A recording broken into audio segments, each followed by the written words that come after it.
where do like the ideas from this group of friends usually originate, and just infect that person first, and just through repetition too.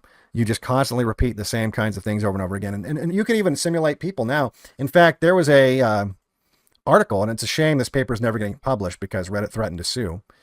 There was a paper put out where I forget what university. I don't have it right here in front of me anymore. But there was a university that created a bunch of AI agents, signed them up with Reddit accounts, and had them join different subreddits and interact with people like as if they were real people. And then they also had students do, instead of being, not using AI bots, but they themselves would act as people with certain agendas in certain subreddits. And both the AI and bots and the people would attempt to convince people of certain narratives. And the AI bots were 6 times more effective at swaying people on Reddit to believe a certain thing than the actual humans were. And this took place just this year. And so there's a good chance, and in fact, most estimates are that at least 1 in 3 people that you might interact with on X, or that you could potentially interact with on X, are not even real. They're not even real people. Because just like you didn't have the manpower before to have an army of people. I mean, they had people, right? During the 9/11, post 9/11, when you had a bunch of these forums and these other discussion boards talking about, some of the stuff doesn't add up, it doesn't make sense. You had the FBI and I forget what other intelligence agencies, but definitely the FBI, go in and infiltrate these groups and just spread wacky shit. Like the planes were a hologram, directed energy weapon, or whatever, just like weird, flat earth kind of bullshit, just to completely throw off anyone from trying to question this kind of a theory, because they would associate it with retard shit. They would associate it with Q-tard shit. And they would take one look at this, and look, even the people participating in the community would be like, all right, this has gone too far. I guess I'm just being crazy. And they would just go check out. And people would look at 9/11 truthers with disdain, like they were some kind of fucking psychos. And it would create psychos, by the way, because some people would just look at it and be like, oh, this is stupid. But then some of these people would actually believe the disinfo and organically push it further. Because all the FBI agent would have to do is just plant that seed of crazy. And so inevitably, some crazy person is going to grab it and run with it. And then they don't even have to sit there and maintain it anymore because the crazy person's doing it for them. And so it's busting up all these legitimate investigations into 9/11. And this kind of disruption campaign has been not just waged by our government on our people, but foreign governments will do this to us. And our government will do this to foreign populations to try to affect the outcomes of elections or to just shape public opinion on different events. So this is pretty time consuming, and it takes a lot of manpower to do it effectively, just because the size of the internet. So even if you assign people, like there was that Russian troll farm, they're like, oh, they changed the outcome of the election because it employed, I think, 100 people, and each one had like maybe 3 accounts or something like that. And so it's like, okay, so you have 300 people on the internet giving Russian propaganda, most of which is completely unrelatable and not very effective. But what if instead of that, you had AI agents that were trained on the tweets of dissident right people, so it knew exactly how to sound like us. It knew what we believed, and it pretended to believe the exact same things. Well, that I promise you that exists. I promise you that if you've spent any amount of time arguing with people on X, you've probably argued with an AI bot. And I used to think people were crazy when they would say this, that they were just trying to, especially, and I think some people were using it as an excuse for just being wrong and getting organic pushback for their stupid fucking ideas. And that still happens, right? Or an excuse for like, maybe, they blame someone getting a lot of views on something as bots. And that does happen too, but not always. Sometimes it's just, they got a lot of views and you don't like them, but they got a lot of views. But there is a lot of bot activity. There is legitimately a lot of fucking bot activity. And as these large language models get more and more complex, it gets almost impossible to differentiate between a real person and an AI. And so you're getting these situations now where they'll create a fake Facebook or whatever social media account they can generate using AI, a fake photo that looks convincing, especially to the boomer eye. She's pretty, she's wearing a MAGA hat and holding an M16. I love that chick. She's got big tits. And so you have these kinds of like fake AI accounts being created on Facebook and other social media. They've been trained on what they're supposed to sound like. And then they'll even participate socially in groups. They'll go in and join Facebook groups and participate in the discussion just enough to where people feel like they know the person. And then once they, the quote unquote person, and once they have, been accepted into that group, they become very influential, very, very influential. And because they're smarter than most of the people that they're interacting with. The AI is smarter than most of the people it'll argue with. So you have, now it might act stupid if that's what, the role that it's playing, but the AI is smarter than most people that it's arguing with. And so it's always going to have that advantage. Well, just like with this study, right? It was 6 times more effective than actual humans. And this is, I think they were using, I might be wrong about this. You can look this story up. I think it was just some consumer grade, large language model. It might've been Grok. In fact, I don't remember which one they used. So you have that kind of shit that they could be deploying. And if the AI that's acting like a person, and by the way, it's not just one, it could team up on you. It could create a situation where, I mean, look, this would be a nightmare, worst case scenario, but like it could create a scenario where like all your online friends aren't even real. Like it could one by one befriend people. And by the way, it's no time suck for this, because this AI personality that you're having this discussion with, they're not even like a real person.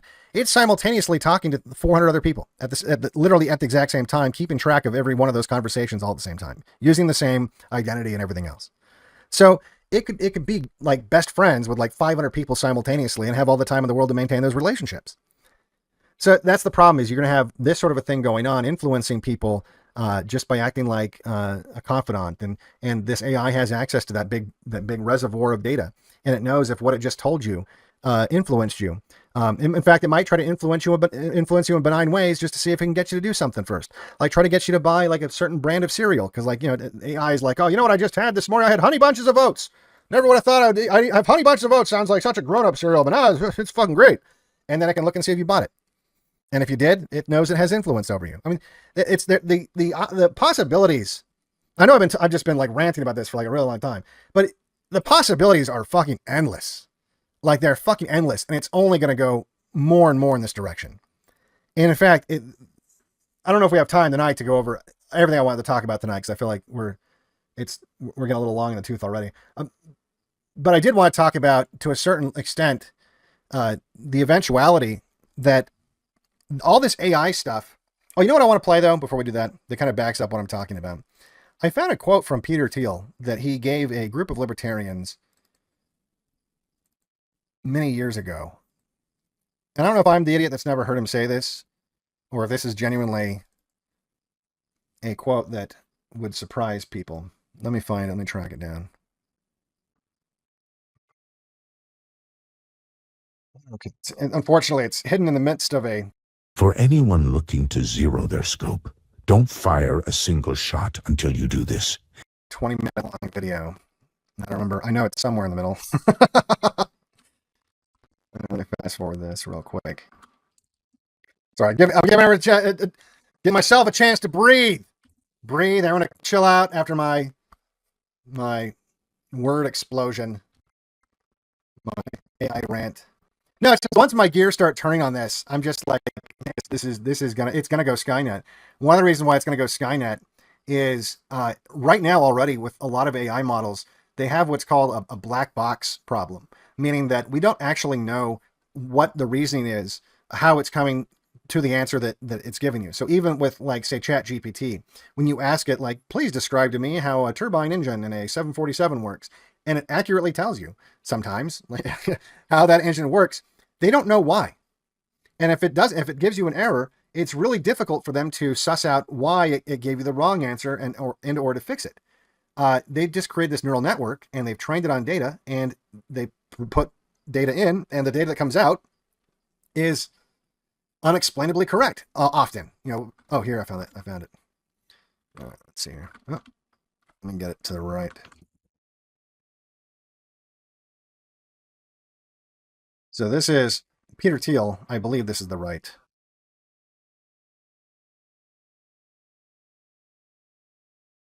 Turn the audio on. Here's him explaining everything I just said. Peter Thiel, the reason you know they're doing it is he tells you they wanted, this was years ago, before he had Palantir doing all this business with the government. He told a group of libertarians that he wanted to create a technology that made it so they didn't have to argue their case anymore. They didn't have to convince the normies. The technology would just do what they wanted. And just, so he's basically explaining that he wanted to do exactly everything I'm talking about right now. Here's co-founder Peter. Hold on, as soon as I get it to work right. What did I mute? Oh, you guys can hear it. I just can't hear it. I think I just turned my volume down. All right, let me play it again. I'll be able to hear it too. Here's co-founder Peter Thiel in 2010 at Libertopia, a libertarian conference, speaking about tech companies and government. The basic idea was that we could never win an election on getting certain things because we were in such a small minority. That maybe you could actually unilaterally change the world without having to constantly convince people and beg people and plead with people who are never going to agree with you through technological means. There you go. He's mad that they're never going to be able to change the world with a small minority of people by convincing them, by begging with them, by pleading with them. But maybe with technology,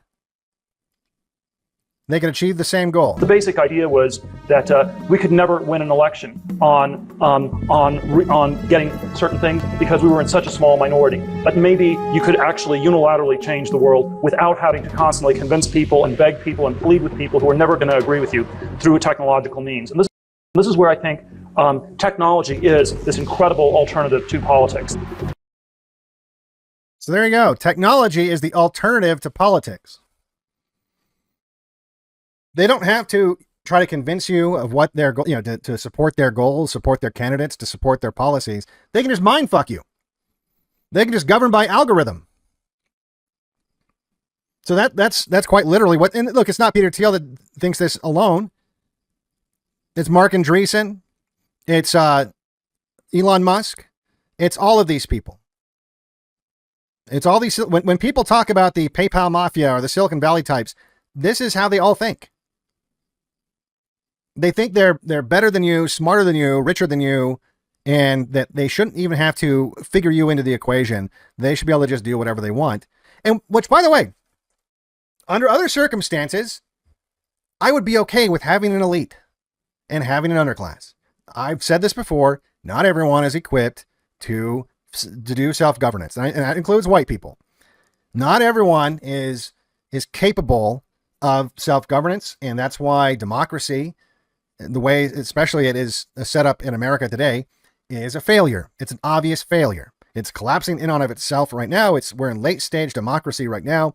I think the Republican form of democracy was a lot better because then you have, okay, you get to vote for your guy, right?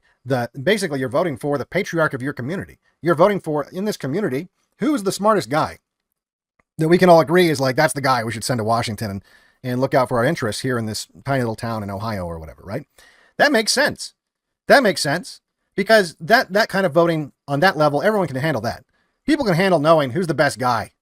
Like everyone can handle who's the smartest kid in the class. Like that's the vote you're asking them to cast. And then you have that guy do it. Are they always going to do the right thing? No, but that's okay. Because if he sucks, you can just, we made a mistake with that guy. He might've been the smartest guy. He's kind of evil. So let's get someone else. The idea is good. The idea is good, but it's kind of turned into like this clusterfuck. And you can't trust the people that are going to Washington anymore. You don't even have communities anymore. In fact, many senators aren't even from the places they represent. It's kind of changed. It's kind of acted like pro sports at this point, where instead of having a team of people that lived in your community, like it's guys you went to school with, and you're like, yeah, I know Timmy. Yeah, hit the ball, Timmy. Woo. It's just some random fucking nigger from Nigeria that can run fast that they put on the team. Right? It's the same sort of thing when it comes to politicians representing areas that they've never even lived in before. Because it's just a career now. So unfortunately, the system is completely broken down. But I can sort of understand, I can sort of sympathize with the sentiment that, yeah, we should have an elite. We should have an aristocracy to some extent. Yes, we do have retarded white people, and they shouldn't have any say over what happens because they should just be lucky we haven't gassed them. And, we tolerate them existing. with a little racial hygiene. Not so many of them will. And, look, it is what it is, right? Not everyone should have a fucking say in our future. And so I get it. But these guys are the last people, some fucking faggot with a Jewish husband who bought babies, who just did some 4-part series on the Antichrist. He did. I don't know why. Like, that seems an odd thing to do. Sold out, closed event. 4-part series talk on the Antichrist. Peter Thiel. Anyway, I don't want that guy making technology that's going to be the alternative to politics. And unfortunately, that's the kind of sicko fucks that we have in charge of the technology. And that's where, I'm going to touch on this briefly, but I want something I want you guys to think about is one of the issues with this AI technology is as it gets more complex, just like all these data points that we talked about tonight, it seems overwhelming. Like, oh my God, it would take an AI to be able to look at all these data points and make them useful and to usefully run campaigns that would mindfuck people into believing certain things and whatever. It quite literally, it's already so complex that it would be impossible for a single person and maybe even large groups of people to successfully run campaigns like this. Like, it almost takes an AI, certainly to, like I said, have 300 personal relationships online with people simultaneously. Like, no one person could do that. Well, as the technology, like the technology behind the license plate readers, like the technology that's reading your mouse movements, like the technology that's scraping all this data gets more complex, or just even normal, like infrastructure things, anything that implements high-tech solutions as our society gets more complex, whether it's, systems that run the power grid, or maybe at some point they start using AI for air traffic control, or just any kind of system like that where it's currently humans and it's most likely going to end up being AI in the not too distant future, because it's the kind of thing that AI would really be a lot better at anyway, quite frankly. And so you start implementing all these systems, and these systems will start to get so complex that we'll need AI to manage the AI. Because we won't, not only are the systems too complex, and some of these systems are already like this, they're already too complex. Like, I believe the routing of internet connections for the world is largely done by AI now. And it's such a complex system, like no one human can wrap their head around it. And you're going to have more and more systems like this, where you're going to have all these systems administered by an AI, specific, and not just administered, but maintained, updated, upgraded by AI. There was a guy from Western Digital who was talking about even there in the early days of AI, when they were using AI to write or to redesign smaller, more efficient hard drives with denser platters that they could, write more data to them, that sometimes AI would make decisions it didn't understand, and they would have to go back to the AI to see if it was a hallucination, if it was incorrect. Like, why do you want to put these 3 capacitors right here? This doesn't make a lot of sense. And he said in the early days with the earlier models, you could get to an answer. You could somehow get to a reasoning as to why you decided to do this. But now that AI is becoming so complex, it's just, they call it black box AI, where they're not even really sure how it's coming up with some of these answers. They just know that the answers are correct. And so it's, I guess it works. And so it works. It works because it works.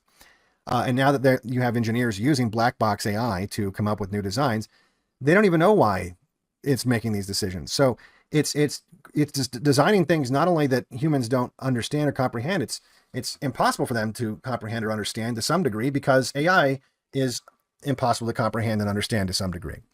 And as AIs get more complex, you're going to have more and more and more of this. And this is really what's going to lead to, I think, eventually, within a century, I think, even a situation where you're either like off the grid, or in one way or another, you're a slave to the AI. I think that's what's around the corner, folks. Anyway, let's wrap it up there. I don't want to rant for like another hour. Let's take a look at maybe some, hopefully that's giving you guys something to think about, right? Hopefully it's giving you something to think about the surveillance, because that's just the surveillance reality. That is the data that's being collected. That's why it's stupid to be afraid of, oh, they're going to figure me out. They're going to know who I am. It's like, they already know who you are, dude. I mean, look, don't do anything stupid. In fact, if anything, that's more reason than not Fed post and stuff like that. But they already know who you are. They already know, based on all these other things that they can measure, who you are, if they really want to know. But also that's why you shouldn't be super afraid of IRL activism. I'm not, again, nothing illegal. You don't want anything illegal or anything like that. But if that's what's stopping you, it's like, oh, they're going to get my picture. It's like, dude, they have like a 3D model of your head. Okay. Like right now, like they already have it. So anyway, first things first, we'll do the Odyssey chat. Love and a Vision, the only adopter of the Odyssey chat money thing. Love and a Vision. Where's the button not working? There we go.